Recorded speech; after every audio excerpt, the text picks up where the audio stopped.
ဒါကြောင့်ဘယ်လိုပြောရမလဲဆိုတာကိုလေ့လာရမှာဖြစ်တယ်။ဘာပြောရမလဲဆိုတာကတော့ခုနပြောသလိုပဲလူတိုင်းစီမှာ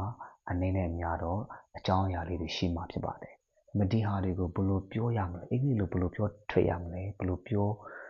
စီလျင်အောင်ဘယ်လိုပြောရမလဲဆိုတာကိုပဲကျွန်တော်တို့ကလေ့လာ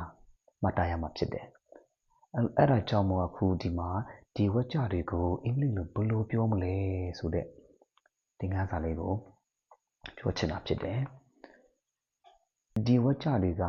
tense 10မျိုးသုံးထားတာဖြစ်တယ်။ဒီ tense 10မျိုးကိုမမှန်ကန်သုံးတတ်မှဆိုလို့ရှိရင်ဒီလိုအကြောင်းအရာ coffee တောက်တဲ့အကြောင်းကိုဒီမှာ7မျိုးပြောထားတာပေါ့နော်။တစ်ခုတစ်ခုက tense မတူကြဘူး။ coffee တောက်တယ်လို့ drink coffee တစ်ခုတည်းနဲ့သုံးမယ်ဆိုလို့ရှိရင်ဒါအကုန်လုံးမှားတော့မှာဖြစ်တယ်။ဒါကြောင့်မို့ဒီ tense တွေကို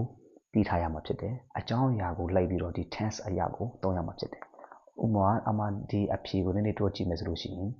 ကျွန်တော် coffee တောက်လေးရှိတယ်ဆိုလို့ရှိရင် I drink coffee present simple tense ကိုသုံးရမှာဖြစ်တယ်။ I drink coffee နောက်တစ်ပတ်နေ့ကကျွန်တော် coffee တောက်နေတယ်ဆိုလို့ရှိရင်တော့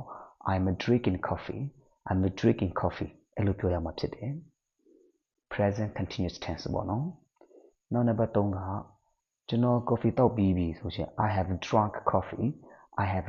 coffee present perfect tense သုံးရမှာဖြစ်တယ်။ကျွန်တော်ဒီဆိုင်မှာ coffee တောက်ဖူးတယ်ဒါလည်းပဲ present perfect tense သုံးရမှာဖြစ်တယ်။ I have drunk coffee in this shop this cafe ပေါ့နော်။ I have drunk coffee in this cafe ဒီ coffee ဆိုင်မှာကျွန်တော် coffee တောက်ဖူးတယ်ပေါ့နော်။ကျွန်တော် coffee တောက်နေတာနာရီဝက်လောက်ရှိပြီ။ I have been drinking coffee for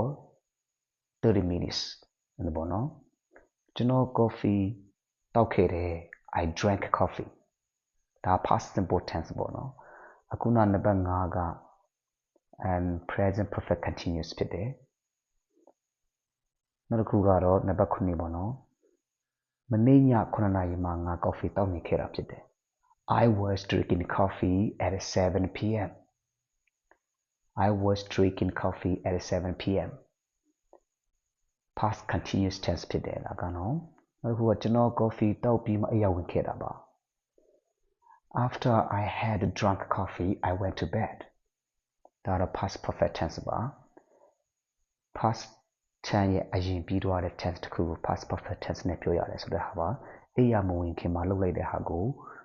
past perfect tense နဲ့ပြောရတယ်အမှပြောမယ်ဆိုလို့ရှိရင် had plus verb 3ပေါ့နော် had plus past participle နံပါတ်9ကျွန်တော်မနေ့ပြန်မင်းနဲ့အတူ coffee တောက်မယ် I will drink coffee with you tomorrow နံပါတ်10ကျွန်တော်မနေ့ပြန်ဒီအချိန်မင်းနဲ့အတူ coffee တောက်နေပါလေ I will be drinking coffee with you this time tomorrow အဲ့လိုပေါ့နော်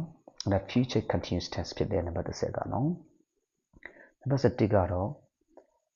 ငါမနေ့ပြန်လို့မတွားခင် coffee တောက်ပြီးလောက်ပြီ Before I go to work I will have drunk coffee Before I go to work I will have drunk coffee ဒါကတော့ future perfect tense ဖြစ်ပါတယ်အနာဂတ်တစ်ချိန်မှာလုပ်ပြီးမဲ့အကြောင်းအရာကိုအခုစဉ်းစားပြီးတော့ပြောနေတာဖြစ်တယ်ကဲဆိုဒီဝက်ကြ10ခုဟာအကြောင်းအရာမတူဘူး coffee တောက်တဲ့အကြောင်းဖြစ်နေတယ်ဆိုပေမဲ့လည်းသူ့ရဲ့ကာလတွေမတူကြဘူးဒီလိုမျိုးဝက်ကြတွေကိုမမှန်ကန်ပြောနိုင်ဖို့ဆိုလို့ရှိရင်တော့ဘယ်လိုပြောရမလဲဆိုတဲ့အခုနဒီ tenses တွေကိုသိထားရမှာဖြစ်ပါတယ်အဲ့လိုပဲကျေးဇူးတင်ပါတယ်